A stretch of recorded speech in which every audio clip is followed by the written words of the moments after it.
So think about this. You start using this amazing new AI tool at work. It writes code, speeds everything up, feels really cutting edge.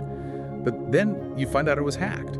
Someone slipped in commands that could, potentially wipe your whole system. Yeah. It really makes you stop and think, doesn't it? Yeah. How much do we actually trust these AI tools that are becoming, well, everywhere? Today, we're doing a deep dive into a pretty major security breach involving Amazon's AI coding tool, QDeveloper. This happened back in July 2025. And it wasn't just some minor technical hiccup. It was, frankly, a huge wake-up call for the entire software industry. Yeah, absolutely. And to really get into it, we've looked at quite a range of sources. We've got academic analysis. Dr. Anthony Onoja did some great work here, plus investigative reports from places like 404 Media and Bloomberg and, insights from various cybersecurity folks. They all paint a very clear picture of what went wrong, maybe even a bit alarming at times. Right, so our goal here is to unpack what actually happened, look at the bigger picture, what it means if you're using or building software, and pull out some real takeaways. And there's this fascinating twist right at the start. The hacker apparently wasn't trying to cause chaos. They actually put in a syntax error so it couldn't wipe everything. That's the story, yeah. Seems like they wanted to expose a flaw, not actually bring systems down. Okay, let's unpack this. What does this incident tell us about the future of secure coding? Where do we even start with the QDeveloper breach itself? What went down? Well, the timeline starts around late June 2025. That's when the initial vulnerability seems to have been exploited. But the code itself, the malicious part, wasn't released until July 17th. It was bundled into version 1.84.0 of Amazon QDeveloper. Okay. What happened was this hacker, using the name ElkMecha58, submitted what looked like a totally normal pull request on GitHub. And QDeveloper's repository is public, right? This tool integrates with VS Code, which tons of people use. Exactly. We're talking nearly 1 million developers, so it's not some niche thing. And the malicious code, it was sneaky. It basically contained a prompt, a command for the AI, telling it to, and I quote, clean a system to a near factory state. Which means wiping files. Potentially, yeah.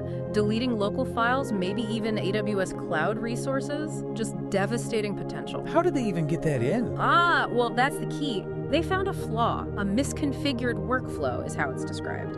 And they got admin level access because of excessive permissions tied to AWS code build tokens. That let them just sidestep the usual code review process entirely. Sidestep it, so no one checked this specific piece of code. That's incredible. Okay, so Amazon must have reacted pretty fast once this was discovered. How did they handle it and what was the fallout? Well, the technical fix was quick, you're right. They revoked the bad tokens, pushed out a patched version, 1.85.0, and they pulled the compromised version, 1.84.0, from the VS Code marketplace pretty sharpish by July 24th. Okay, so they plugged the hole? They did, but then came the criticism. They were accused of a real lack of transparency initially. No public change log explaining what happened, no immediate CVE entry, that's the common vulnerabilities and exposures record. So it looked like they were trying to keep it quiet. That was the accusation, yeah. Cover-up was the word used by some in the security community. And even though the hacker, said they just wanted to expose Amazon's AI security theater and put in that safety syntax error, the potential for serious harm was massive. It eventually did get a CVE number, CVE 2025-8217. Right. So what's really fascinating, I think, is how this one single failure point, these permissions in a workflow, could undermine a tool used by so many, especially one based on AI and open source. It makes you ask, is this just an Amazon issue? Or is this pointing to something, bigger? That really is the million-dollar question, isn't it? Because like you said, our sources suggest this Amazon thing wasn't a one-off. This seems to be part of a wider kind of worrying trend with these AI tools. Absolutely. If you zoom out, the pattern becomes clear. There was that Stanford study in 2024. Right, I remember hearing about that. Yeah, it found that these AI code generators, like OpenAI's Codex, actually made developers more likely to miss security flaws. Get this. The study said 48% of AI-generated code snippets contain security flaws. Almost half. Yeah. And the kicker wasn't just the AI making mistakes, it was the developers trusting it too much, overlooking the errors. It's like this new kind of trust complacency. That's interesting. Then you've got GitHub Copilot, which also faced heat for leaking credentials, API keys, passwords, that sort of thing. One report said it happened at about 6.4% of repositories using it, which was apparently 40% higher than projects without AI assistance. Wow. And there was that startup, Lovable, They expose user data because of unsecured databases. Ironically, a competitor, Replit, found the flaw. Ouch. And don't forget supply chain attacks. We saw that in 2025 with TopTal. Their GitHub account got breached, used to push out bad NPM packages. That potentially hit millions of developers. So all these cases, just like Amazon's, they often exploit that trust we place in open source tools and the fact that AI just follows instructions. It leads to what Legit Security called the visibility gap in their 2025 report. They found that almost half, 46% of organizations using AI for coding are doing it unsafely. Often, they don't even fully know where AI is being used in their systems, which just makes the risk skyrocket. Okay, so this is clearly a pattern, but let's bring it back to the folks listening. If you're a developer or you lead a team using these tools, what does this all really mean? What are the specific dangers that the Amazon Q breach and these other incidents are throwing a spotlight on? Right. So the sources point to a few key risks that keep popping up with AI-driven development. First, and maybe the most unique to AI, is prompt injection attacks. Okay, what's that exactly? So tools like QDeveloper work by understanding natural language, right? You give them instructions in English. Prompt injection is basically tricking the AI by hiding malicious commands inside what looks like a normal instruction. Ah, like telling it to do something helpful, but secretly telling it to delete files too. Exactly. Dr. Sarah Chen, a cybersecurity researcher, calls this the dirty little secret of generative AI, because it blurs the line between the code the AI writes and the data or instructions you feed it.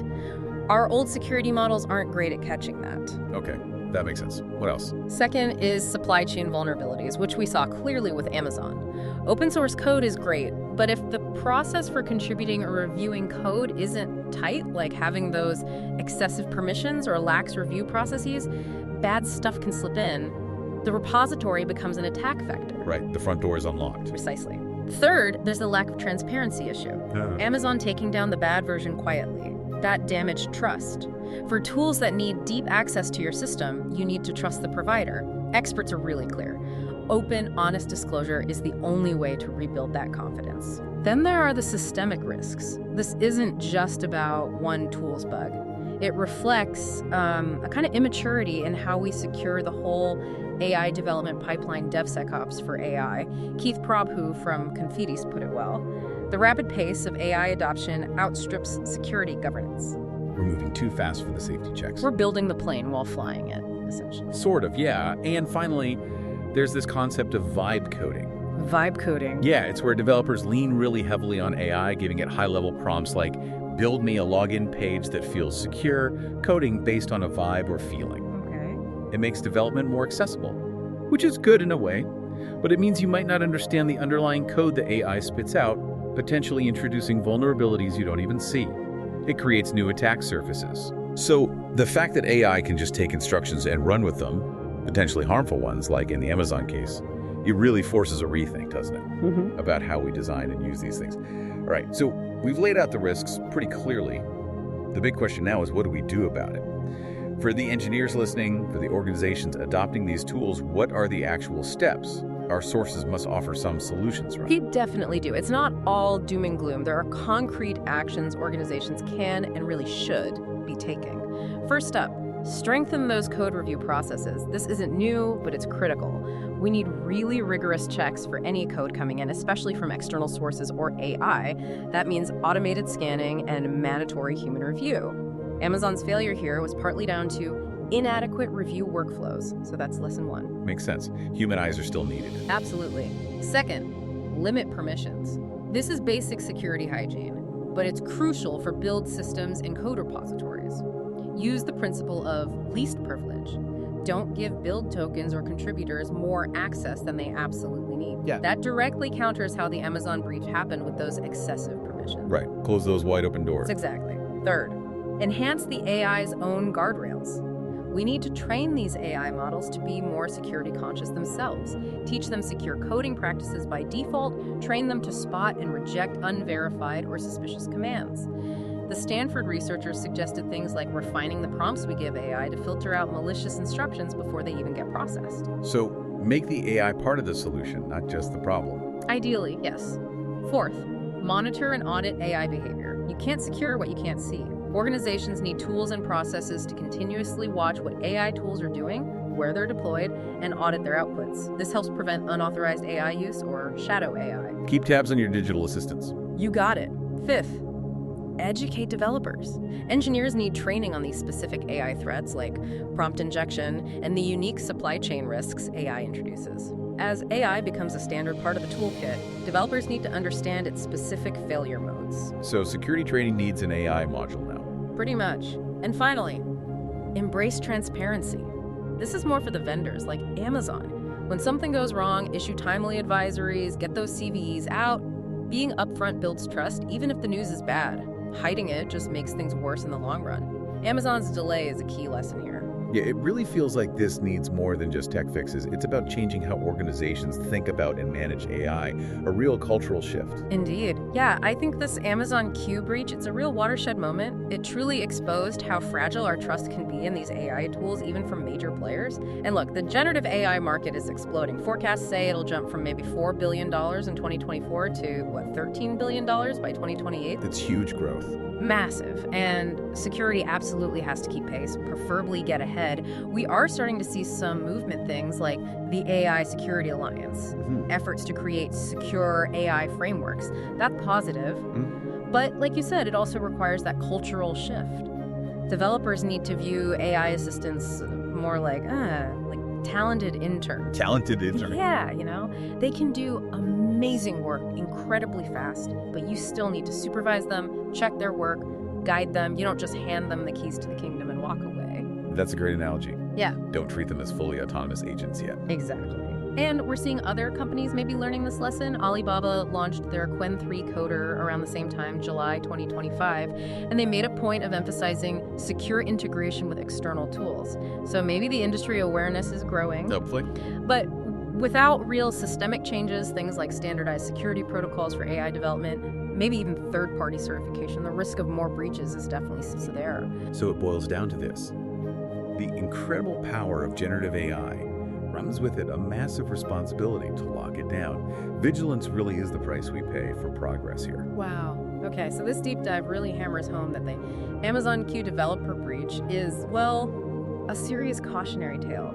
It just highlights how urgently we need strong security practices baked into this whole new era of AI and vibe coding. Yeah, the key takeaways are pretty clear, I think. Tighten up code reviews, lock down permissions, build better AI guardrails, keep monitoring everything, and maybe most importantly, be transparent and educate your people. Absolutely. As we get more excited about what AI can do, we absolutely have to focus on the security side, or these amazing tools could become huge liabilities. So here's something to think about. How might this incident change not just how we write code, but how we approach trust, automation, and human oversight in any field where technology is moving this fast? What responsibilities do you personally have when you bring powerful new tools into your own work?